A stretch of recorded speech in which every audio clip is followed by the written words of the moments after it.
Friends అందరికీ వందనాలు. అందరూ ఎలా ఉన్నారు? మీ అందరికి ప్రేమపూర్వక వందనాలు తెలియజేసుకుంటున్నానండి. ఇప్పుడు మనము బైబిల్‌లో కొన్ని మాటలు తెలుసుకుందాం. మీలో ఎవరైనా కొత్తగా నా ఛానల్ చూసినట్లయితే నా ఛానల్‌ని సబ్స్క్రైబ్ చేసుకోమని మనవండి. అలాగే కొత్తగా నా ఛానల్ సబ్స్క్రైబ్ చేసుకున్న వారందరికీ థ్యాంక్ యూ సో మచ్ అండి. మీ అందరికీ నా వందనాలు తెలియజేసుకుంటున్నానండి మనస్ఫూర్తిగా. అలాగే మనము బైబిల్ గ్రంథంలో కొన్ని మాటలు తెలుసుకుందామండి.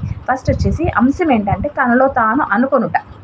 తనలో తాను ప్రతి మనిషి తనలో తాను ఏమనుకుంటాడనేది పక్కన వాళ్ళకి తెలియకపోయినా, అంటే మన పక్కన వాళ్ళకి మన యొక్క సొంత వారికి తెలియకపోయినా మన హృదయంలో ఏముంది, మన మనసులో ఏమనుకుంటున్నాం అనేది దేవునికి మాత్రం క్లియర్గా తెలుస్తుందండి.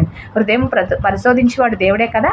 అలాగే కొన్ని విషయాలు కొన్ని మాటలు తెలుసుకుందాం బైబిల్ గ్రంథంలో. ఫస్ట్ వచ్చేసి ఆదికాండము 18వ అధ్యాయము 12వ వచనం అండి. శారా తనలో తను అనుకుందండి. ఏమనంటే అబ్రహాంకి దేవుడు వచ్చి మాట్లాడుతూ ఉంటాడు. ఏమని? అబ్రహామా నేను నీకు బిడ్డలు ఇస్తానని మాట్లాడతాడు. అప్పుడు అబ్రహాంకి బిడ్డలు ఇస్తానని మాట్లాడుతున్నప్పుడు శారా వెనకాల నుండి వింటా ఉండి ఏమనుకుంటుందంటే, నాలో బలం లేదు, నేను బలం ఉడికిన దానను, నా యొక్క పెనిమిటి బాగా ముసలివాడు, నేను ఎలా పిల్లల్ని కంటానని తనలో తను అనుకుందంటండి.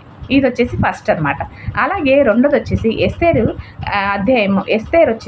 గ్రంథంలో 6వ అధ్యాయము 6వ వచనం. హామాను కూడా అంతేనండి. హామాను ఏమనుకుంటాడంటే రాజు దగ్గరికి సమాచారం తీసుకెళ్తూ తను తానే గనపరుచుకుంటూ ఉంటాడండి. అబ్బా నేను ఎంత గొప్పవాడిని, నేను ఎంత మంచివాడిని, నేను ఇక రాజుకి ఎంత మంచి మంచి సమాచారాలు ఇస్తానని తను ఎక్కువగా ఊహించుకొని హామాను మంచివాడుగా దేవుడు నన్ను పొగుడుతాడని ఎప్పుడు గనపరుచుకుంటూ ఉంటాడు. తను ఎప్పుడు పొగుడుకుంటూ ఉంటాడండి. తనలో తాను అనుకుంటూ ఉంటాడు. ఇది వచ్చేసి రెండోది అనమాట. మూడోది వచ్చేసి దానియేలు గ్రంథము 4వ అధ్యాయం 30వ వచనం. రాజు అయిన నెబుకద్నెజరు ఉంటాడు కదండి.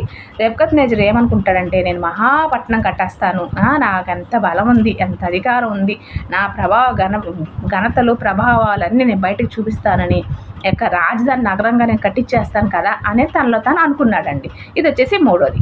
నాలుగోది వచ్చేసి లూకా సువార్త 7వ అధ్యాయం 39వ వచనం అండి. ఇక్కడ ఏంటంటే ప్రభువుకి అక్కడ పరిసేయుడు భోజనం పిలుస్తాడు. ప్రభువుని భోజనం పిలిచినప్పుడు ఏమవుతుందంటే అక్కడ పరిసేయుడు ఏమనుకుంటాడంటే, అదేంటి ఒక పాపాత్మురాలని స్త్రీ వస్తుంది. ఆ స్త్రీ వచ్చినప్పుడు ఇతను ముట్టుకుంటే అసలు ఇతని స్వభావం ఎలా ఉంది, ఇతను ఏమన్నాడు, అసలు ఆ యొక్క స్త్రీ యొక్క చాలా పాపాత్మురాలు ఏమో అనుకుని ప్రభువుని ఆ యొక్క స్త్రీని పరిసేయుడు తప్పుగా అర్థం చేసుకుని తనలో తాను అనుకుంటాడు అనమాట. ఇది వచ్చేసి నాలుగోది. ఆ యొక్క వచనం చదివితే మీకు క్లియర్గా అర్థమవుతుంది. ఇంకోటి ఏంటంటే లూకా సువార్త 18వ అధ్యాయము 11, 12, 13, 14 వచనాలండి. ఇక్కడ కూడా అంతే. పరిసేయుడు తను పొగుడుకుంటూ ఉంటాడు ప్రతి విషయంలో. ఎలా పొగుడుకుంటాడు? అబ్బా నేను చూడు ఆ యొక్క జీలకర్రలో దశమ భాగం తీస్తున్నాను, నేను చాలా ఉపవాసాలు ఉంటున్నాను, నేను చాలా ఇచ్చేస్తున్నాను అని చెప్పి క్లియర్గా అక్కడ వచనంలో రాసి ఉంటుంది. ఏమన్నా తను పొగుడుకుంటూ ప్రార్థన చేస్తాడండి. ఇది వచ్చేసి నాలుగోది.